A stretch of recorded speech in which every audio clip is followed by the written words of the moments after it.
tukang parkir aja udah cukup. Itu cita-cita waktu SMA. Terus saya bermimpi, kok orang-orang bisa sukses? Bagaimana cara sukses? Satu hari saya ke toko buku. Saya lihat buku bagaimana jadi orang sukses. Saya nggak punya uang. Waktu itu toko bukunya di Pasar Baru, toko buku Tropen. Saya hanya duduk ke sana, saya numpang baca, terus saya pulang. Saya bacain buku bagaimana cari orang sukses. Sebenarnya nggak perlu baca buku lagi, karena tadi yang Ibu Prita katakan itu, itulah di buku itu sebenarnya intisarinya. Karena jadi orang sukses itu harus rajin bekerja. Dan juga jangan lupa berdoa, dan juga jangan lupa jujur, dan jangan lupa juga sayang kepada orang tua, dan minta ridho barokah dari orang tua.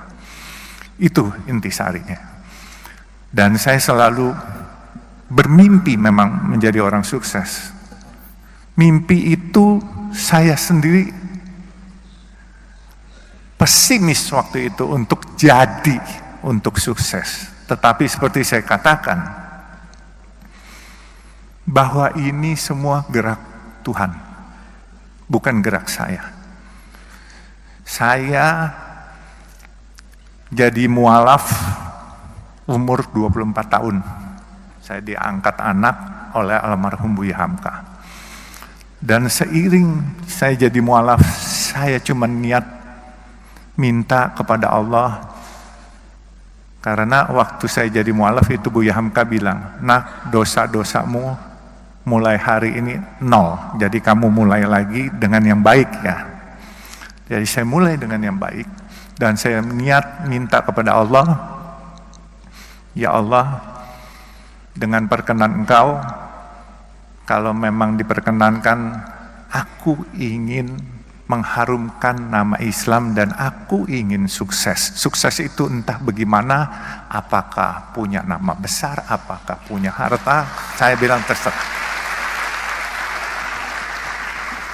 Rupanya doa saya dijabah Allah. Dan saya bisa mendapat kesempatan mempunyai usaha. Saya punya usaha kayu dulu di Kalimantan, saya bikin triplex.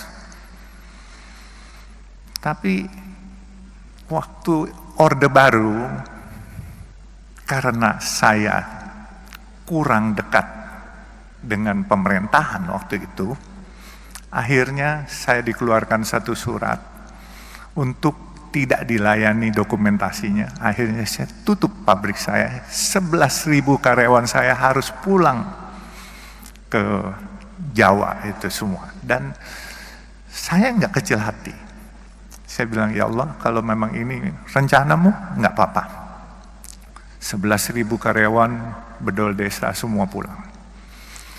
Saya diam, terus saya coba lagi untuk berusaha lagi. Tetap kadangkala jatuh bangun itu pasti.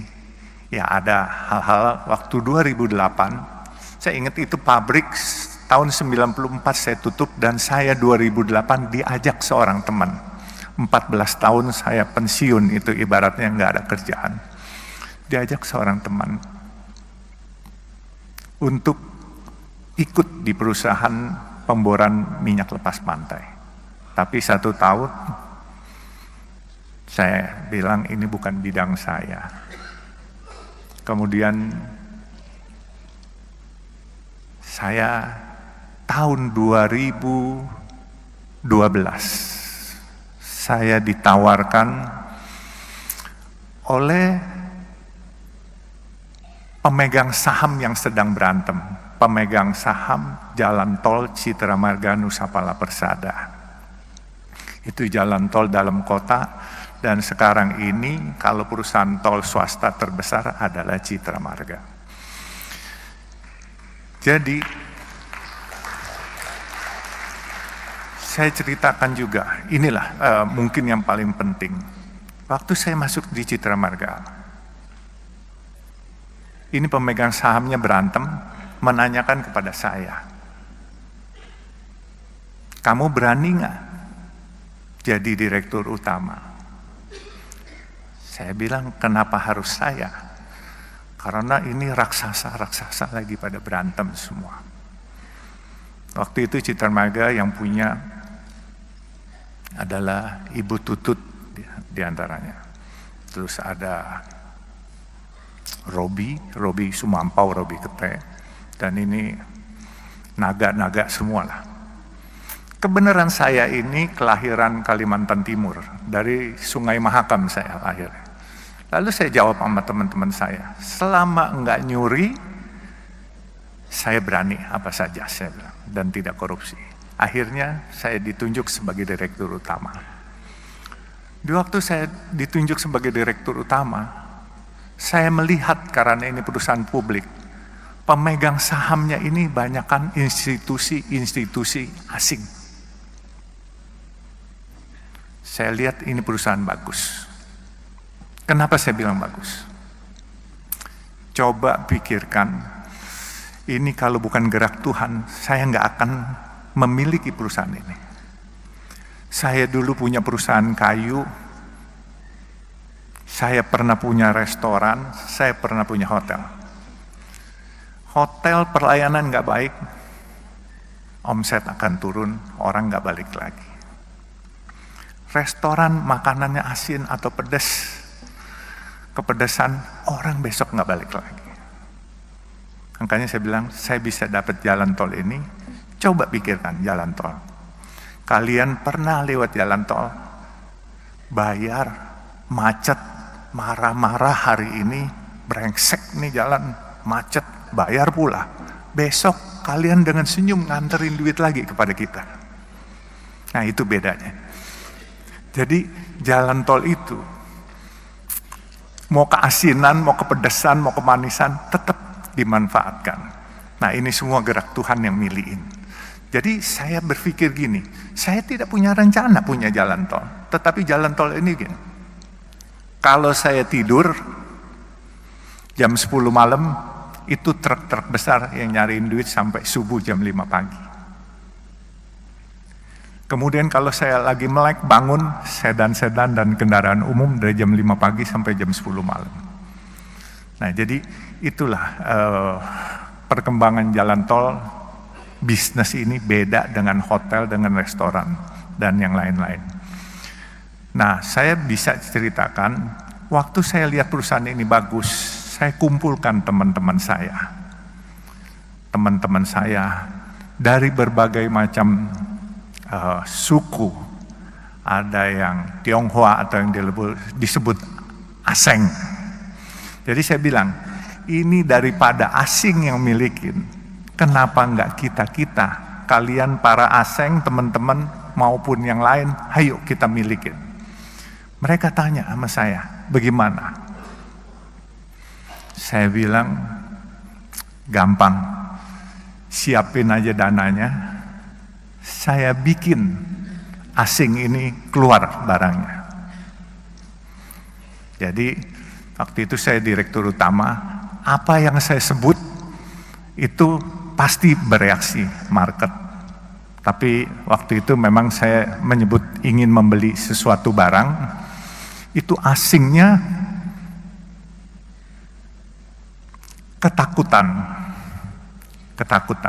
Kebenaran saya nggak sekolah tinggi Pak, jadi saya main seruduk aja. Kalau ikutin aturan saya nggak berani ngomong begitu, karena di aturan nggak boleh. Jadi saya bilang hari itu, saya ingin beli Bank Senturi yang sedang bermasalah waktu itu. Itu semua asing tidak setuju. Dia lepas barang itu semua. Akhirnya teman-teman saya beli semua. Akhirnya sekarang pemiliknya adalah orang Indonesia asli semua Pak. Jadi Citra Marga ini udah nggak ada asing. Kalaupun ada Aseng 1-2 orang gitu. Jadi kita boleh berbangga lah, ini kita tarik kembali Citra Marga. Dan saya pikir ini sesuatu perusahaan yang besar. Dan kenapa saya bilang besar? Dia punya omset untuk dalam kota 600.000 kendaraan per hari.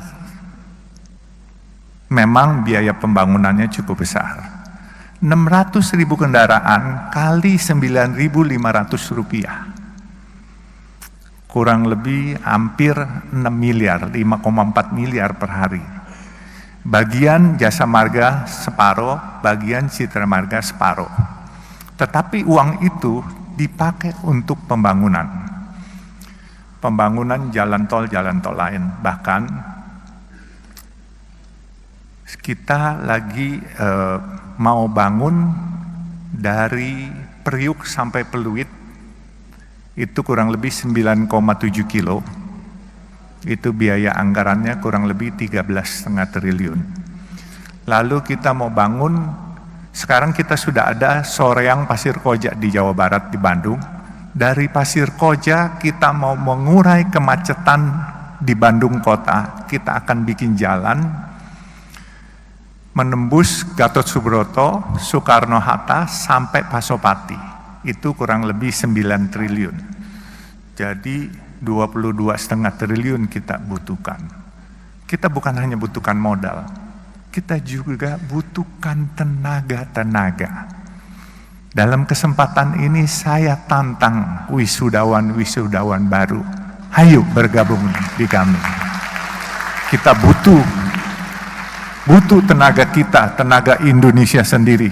Dan jangan biarkan proyek-proyek bagus ini dikerjakan oleh orang lain, orang asing. Kita harus mampu dan aku yakin bahwa kita bisa. Dan tadi saya bicara dengan Pak Kemal, bahwa LSPR ini kan bukan hanya public relation aja, bukan, diajarin bisnisnya, akuntansinya, semua diajarin. Jadi saya bilang, banyak tempat-tempat yang kita bisa siapkan. Dan saya butuh fresh graduate sambil kita grooming. Karena jujur Citra Marga ini perusahaan yang sudah mungkin 40 tahun. Dan staff-staff kita getting older semuanya. Jadi kita perlu grooming yang muda-muda. Makanya saya menantang teman-teman, adik-adik wisudawan, kalau yang mau bergabung kepada kami silakan. Tapi ya memang kerjanya bukan di back office saja, tetapi kadang-kala di lapangan. Tetapi percayalah, di lapangan juga cukup menarik dan cukup enak. Ya, jadi kalau nanti mau, nanti hubungi saya. Dan saya juga mungkin dari sesi bisnis saya juga ceritakan, saya juga pedagang nasi kuning 3.000 rupiah. Nah,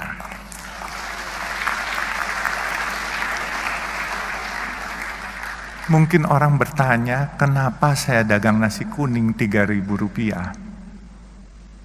Tadi Pak Kemal nanya, kenapa nggak kasih gratis?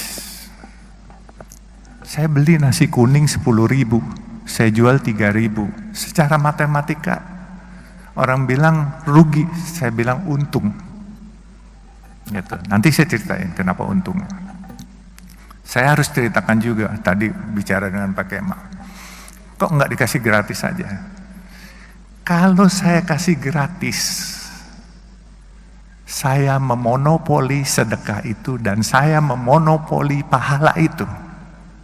Tapi kalau saya jual 3.000, saudara-saudara kita yang biasa makan 10.000, dia bisa makan 3.000, dia bisa sedekah buat orang lain yang di bawah dia 3.000 juga, dia mesti save 4.000.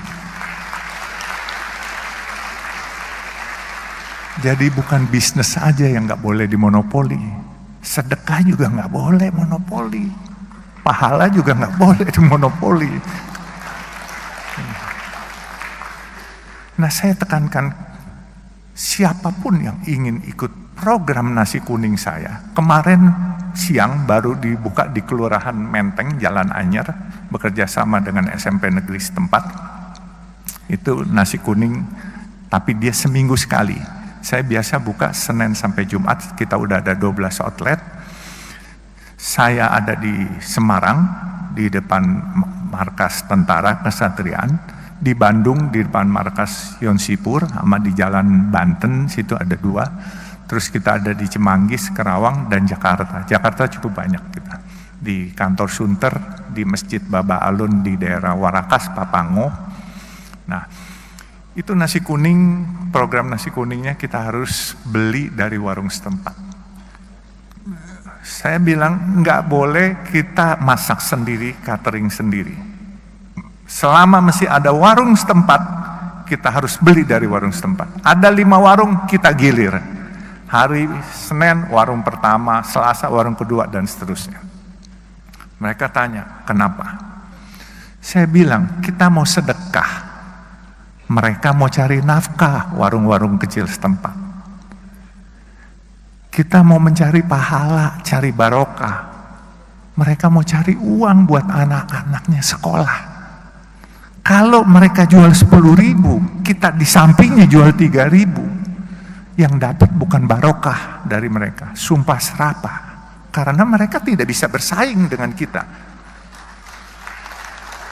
Jadi saya bilang, selain kita membantu kaum duafa, kita harus berdayakan warung setempat, bukan kita matikan. Supaya berkahnya itu kebagian semua. Kaum duafanya kebagian, warung UMKM-nya kebagian, supaya semua barokah, everybody happy, kitanya pun juga happy. Nah, sekarang ini memang sudah mulai banyak, dan saya menantang juga kalau ada teman-teman atau adik-adik atau keluarganya, adik-adik yang mau buka warung nasi kuning, ini khusus buat kaum duafa dan fakir miskin. Ini bentuk rasa terima kasih saya. Saya rela subsidiin setiap hari, bukan mau ria atau sok-sokan, bukan. Tapi saya berterima kasih kepada Allah atas rezeki yang diberikan. Saya dari pedagang asongan, anak jalanan, sampai saya jadi hari ini. Saya pasti ini ada rahasia Allah yang dititipkan kepada saya, dan rezeki orang banyak dititipkan pada saya. Ini bukan saya punya. Saya bersyukur itu 6 Februari 2018 warung itu saya buka. Saya cuman kasih 100 juta, warung itu sudah 2 tahun. Dan duitnya malah surplus. Sedekah saya mau lebih pun, saya rencananya 1.000 porsi per hari. Subsidinya itu kalau 10.000 saya jual 3.000, subsidi 7.000, berarti 7 juta satu hari. Untuk 250 hari kerja, saya siapkan 1.750.000.000 untuk mensubsidi. Tetapi uang itu tidak pernah terpakai. Inilah yang dikatakan waktu itu oleh guru saya dan ayah angkat saya juga, yaitu almarhum Buya Hamka. Fastabikul khairat, kalau kamu mau berbuat kebaikan di jalan Allah, pasti Allah cariin duitnya. Padahal saya mau keluar duit sendiri, tapi dicariin duitnya. Nah sekarang ini warungnya udah ada 12, di Banjarmasin juga ada. Dan warung itu memang kita khususkan buat kaum duafa dan fakir miskin, dan kita beli dari warung setempat, dan tidak boleh dibungkus bawa pulang, harus makan di tempat. Karena apa? Kita sadar masyarakat kita masyarakat yang kreatif dan pinter. Kalau dibungkus ntar dijual 6.000, mereka cari untung di situ. Jadi harus makan di tempat. Jadi nggak boleh dibungkus dibawa pulang, kecuali makanan ini tidak habis, kami bungkus, kami bagiin ke lampu merah, kasih gratis, nggak dijual. Jadi mungkin nasi kuning sudah, bisnis sudah, dan saya tantang siapa yang mau buka nasi kuning, ayo, yang mau ikut gabung di perusahaan, ayo. Ya kan, sekarang perusahaan ini Jujur saya juga kaget-kaget. Dulu mimpi punya pegang uang 22 juta aja kayaknya susah setengah mati. Tahu-tahu proyek dikasih 22,5 triliun dari pemerintah. Ini satu kepercayaan yang luar biasa. Anak jalanan loh, anak kampung. Dan saya cuman punya mimpi satu di terakhir lagi saya ceritakan. Mimpi saya baru terrealisasi 3. Mimpi saya adalah membangun tempat ibadah buat umat Islam, kebenaran agama Islam. Membangun masjid atau musola sampai 1.000 biji. Ya. Saya baru 3. Maaf, saya bikin masjid yang oriental look. Bentuknya Chinese look. Itu bukan apa-apa. Saya ingin menyebarkan syiar berdakwah, kebenaran saya keturunan Tionghoa, jadi saya ingin mencoba menyebarkan syiar kepada teman-teman Tionghoa, kebaikan dari agama Islam apa, supaya mereka tidak jauh, sehingga saya bikin bentuknya seperti yang ada di negara Tiongkok. Makanya saya bikin pertama di masjid di Warakas Papango, itu masjid Baba Alun pertama. Yang kedua yang unik, saya lagi letakkan batu pertama, tahu-tahu di belakang saya ada yang bersuara waktu itu hari Sabtu, saya nyumbang boleh nggak? Saya bilang boleh. Nyumbang apa aja, dia tanya. Saya bilang mau semen, batu, genteng, kirim aja, saya bilang. Terus nyaut lagi, saya bilang ngeyel banget nih orang. Kalau gue bukan agama Islam boleh nggak? Saya bilang boleh aja, nggak punya agama juga boleh. Terus ngeyel lagi nyaut. Kalau gitu gue sumbang semuanya deh. Saya lihat ke belakang. Oh rupanya pemilik Arta Graha Group, Pak Tommy Winata. Akhirnya beliau sumbang satu masjid di depan pintu Ancol Karnaval. Beliau agama Buddha. Luar biasa kebinekaan ini. Jadi disumbanglah satu itu. Saya bilang silakan pakai nama AGP. Enggak, dia bilang pakai Baba Alun AGP, Arta Graha Peduli. Jadi masjid kedua. Masjid ketiga saya bikin hampir jadi di depan gerbang tol Depok Antasari, Desari. Kebenaran jalan tol Desari pun kami punya. Jadi jalan tol yang dimiliki Citra Marga adalah jalan tol dalam kota, bekerja sama dengan Jasa Marga. Depok Antasari kita bekerja sama dengan Wijaya Karya. Terus kita di Surabaya dari airport ke Waru. Kemudian di Bandung kita dari Soreang Pasir Koja, nantinya North South Link yang menembus ke Pasopati. Terus kita juga Cisumdau, Cilenyi Sumedang Dawan yang ke Bandara Kertajati. Dan di Bogor kita ada 40% dengan Jasa Marga kalau dari Sentul ke Bogor. Jadi alhamdulillah kegiatan tol ini cukup menarik dan cukup kita bisa mengikuti program Bapak Presiden menggalakkan infrastruktur.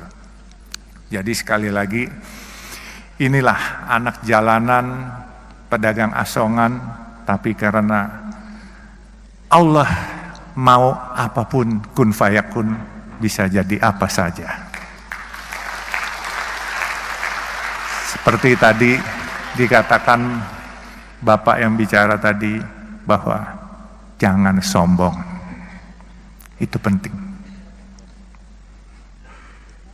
Bukan hanya jangan sombong. Harus selalu merasa iba atas kekurangan dan kebutuhan orang lain yang belum tercukupi. Insya Allah rezeki itu datang bagaikan tsunami. Benar-benar, ini saya sudah alami sendiri. Saya alhamdulillah, buat saya dulu megang proyek atau megang duit 22